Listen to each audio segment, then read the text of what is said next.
Hey guys, welcome to this iPhone tutorial, and here I will detail how to share app on WhatsApp in iPhone. So if you have any application installed on your iPhone, now you want to share the application instead of the person to download directly from the App Store, you want to share the similar application directly from your iPhone to another iPhone user, then this video is going to walk you through how to do this step by step. So if at the end of this you found this offer informative, please don't forget to like and subscribe.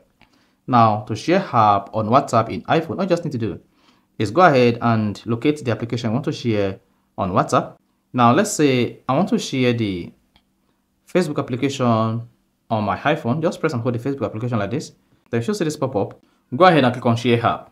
Once you select share app, you'll see this menu comes up. Now swipe to the edge here and click on the more button. Once you selected the more button, go ahead and select WhatsApp. So select WhatsApp from the list, click on it.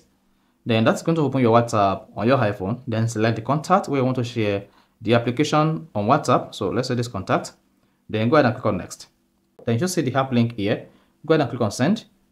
Then if you go back to your WhatsApp on your iPhone, open your WhatsApp message, click on chat. Then you should see the application sent on WhatsApp. See that? So that is basically how to send app on WhatsApp in iPhone. So if you found this informative, please don't forget to like and subscribe.